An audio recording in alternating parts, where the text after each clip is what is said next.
Good morning, ladies and gentlemen, boys and girls. Welcome to Chilltown Hoops. I'm your host, Jermaine. The youngsters call me OG. My friends call me J-Dub. Let's get to it. When the season starts, all it is speculation. I think it's the Milwaukee Bucks. I think that they got the best player in the game. They got their entire team back. They did a great job in the postseason. I think the Milwaukee Bucks are going to win the NBA championship. The Phoenix Suns, they got their group back. I think that they're the best team in the Western Conference. I think they're the most complete team in the Western Conference. I think that they're going to play the Milwaukee Bucks again in the NBA championship. I'm looking at this Golden State team, and I'm looking at what they have coming in. They didn't make the playoffs the year before. They're not going to have Klay for the majority of the season. Poole is unproven. They have a bunch of issues going on with them. Draymond is in and out of the lineup. He's got health issues. So they got a bunch of issues in Golden State. This Memphis team is on its way.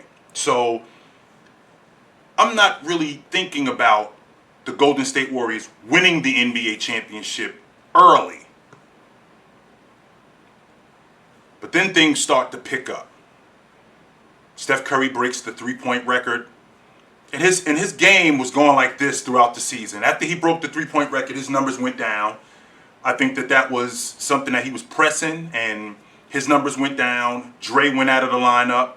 And in addition to Dre going out of the lineup, you still don't have Klay yet. And Poole is doing work. Poole is a pleasant surprise. And so is Gary Payton II. These guys are pleasant surprises. But I'm still not sold on them winning the NBA championship because I looked at this Phoenix team in the Western Conference and I'm looking at how complete they are. I'm looking at this Dallas team and I'm thinking, I think Dallas is a middle-of-the-road team. I don't think that they're going to be that good.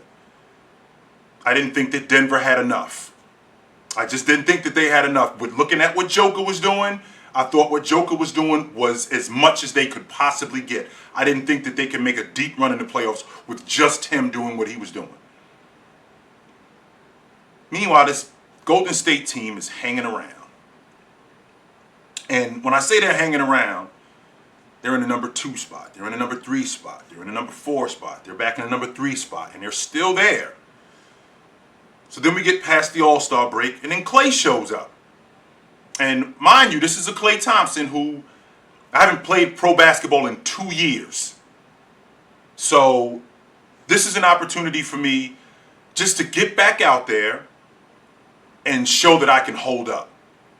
How much I'm going to be able to contribute to this unit, that remains to be seen. Can I still shoot the long ball? We're going to find out. Do I still have the stamina? We're going to find out. Is my game still viable today? Because remember, I haven't played in 2 years. Do I still have it? Can I still hold up? Well, we're going to find out. And that was a rocky road. But he was maintaining. And this Warriors team is still rolling.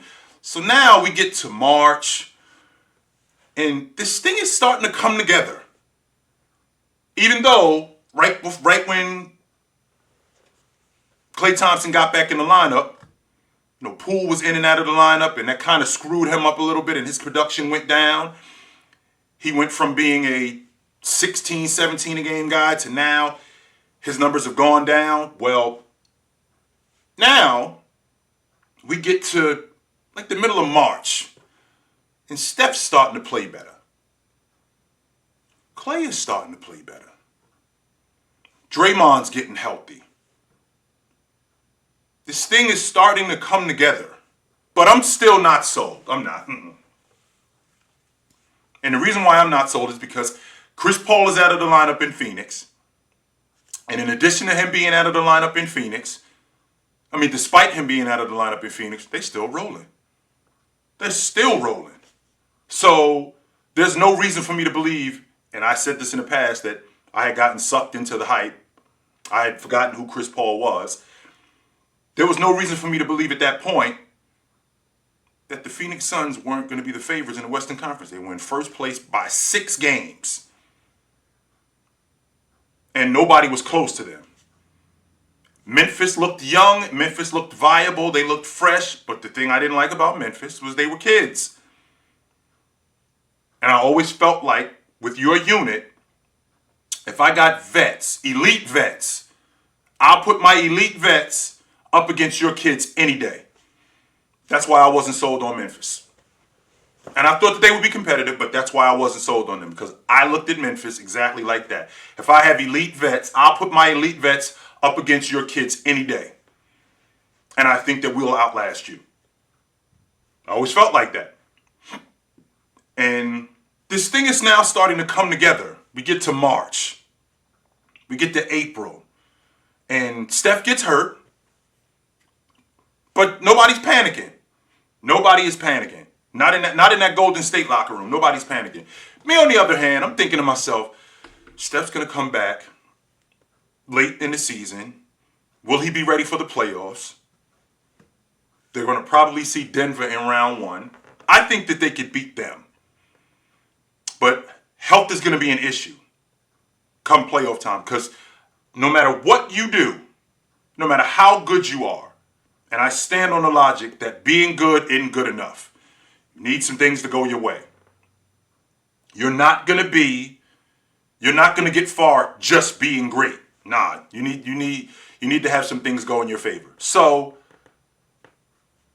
Steph gets healthy, the playoffs start, and he's coming off the bench and he's on fire. He's fantastic. And they are fantastic. They did a great job against Joker. Great job. Collectively against Joker and against that unit. They dismantled them in 5. So now this Golden State Warrior team is looking like what I thought they were going to look like. But they're also on a collision course with the Phoenix Suns, who at that time I'm thinking Phoenix is better than them. Phoenix is better than them. And they're going to see Phoenix, and Phoenix is going to outlast them. I think it's going to be a 7-game series, but I think Phoenix is going to outlast them. But of course, Phoenix falls apart, courtesy of Chris Paul. And I shouldn't have been surprised, but I was. So now the door to the NBA Finals just flew open because the champs are now gone. The champs are now gone. Golden State outlasts Memphis. Because like I just said, I'll put my elite vets up against your kids any day. And I thought Memphis did a great job against Golden State. They held Curry and Klay Thompson in check for the majority of that series. Those guys did not have great shooting games. They did not. I thought Desmond Bane, I thought he did a great job on Klay Thompson. I thought he did a great job on him. So now we get a unit that's been tested in Golden State. So, okay, this is starting to feel familiar. This is starting to look and feel familiar. So now Phoenix is out.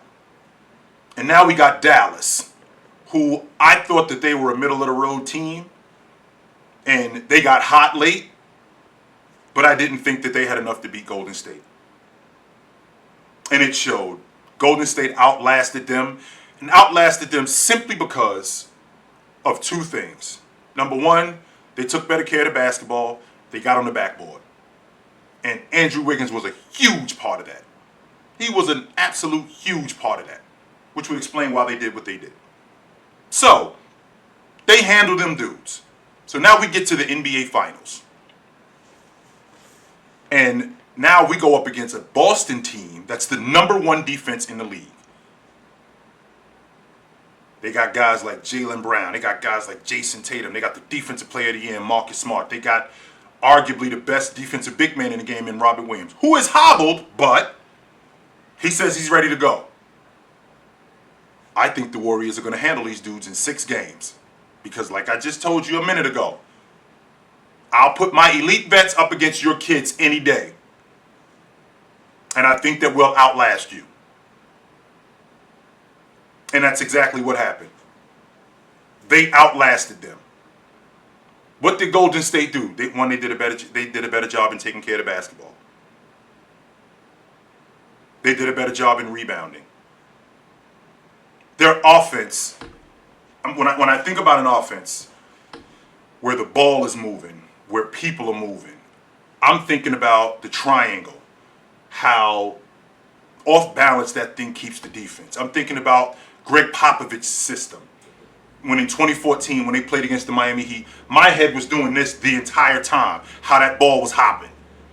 And Steve Kerr basically implemented those two offenses. And he basically took those two offenses, put them together, and implemented that system. And that's what kept the Boston Celtics off balance constantly. With the ball moving, I don't care how good your defense is. Your defense can be absolutely awesome, which the Boston Celtics defense was. They had the number one defense in the game. They had two guys on the all-league defensive team. They had the defensive player of the year. They had arguably, they had one of the best, they had the best defense in the game. If the ball is moving, people are moving. If people are moving, that means the defense is off balance. And the Golden State Warriors are the best in the game at that. And not only are they the best in the game at that, of getting people moving and getting the defense off balance, they're the best in the game at making you guard. You say you're a great defensive team? Prove it. We're not going to make you guard for a segment. We're not going to make you guard for 5 seconds. No, we're going to make you guard the entire time. And that wears on a team. Offensively, that wears on them. And they did that time and time again. When you get open shots like what Curry was getting, and he's knocking those open shots down, that's demoralizing to your defense. Especially when you hang your hat on that.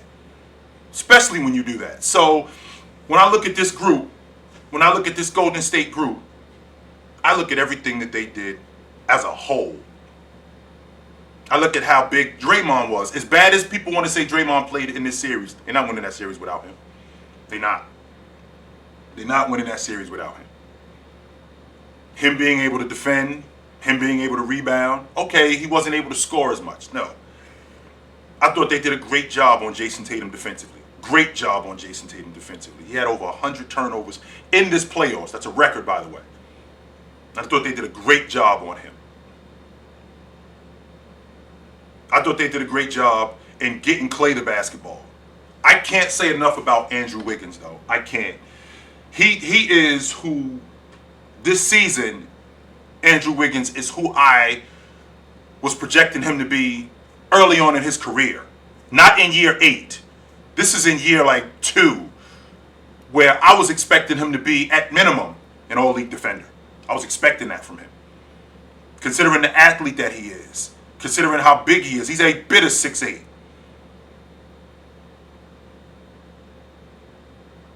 And the job that he did on Jason Tatum in that game 6 held him to 2 points in the second half. I thought that was incredible.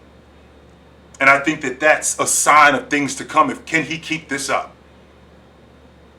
This Golden State Warriors championship is special because I think it dispelled the logic that Steph Curry is the man on a championship team. Without any discrepancies or any nonsense, he's the man on the championship team. I will not listen to any logic about, well, James wasn't in the series, but he did beat James. His team beat James's team 7 years ago. Kyrie Irving was hurt. You play who's in front of you. That's the plan. So with that being said, congratulations to the Golden State Warriors. 2020, 21-22 NBA champions. I think that they're going to be around for a while. I think that they're going to be something to deal with in the Western Conference, absolutely. And I'm looking forward to seeing what they're going to be later on.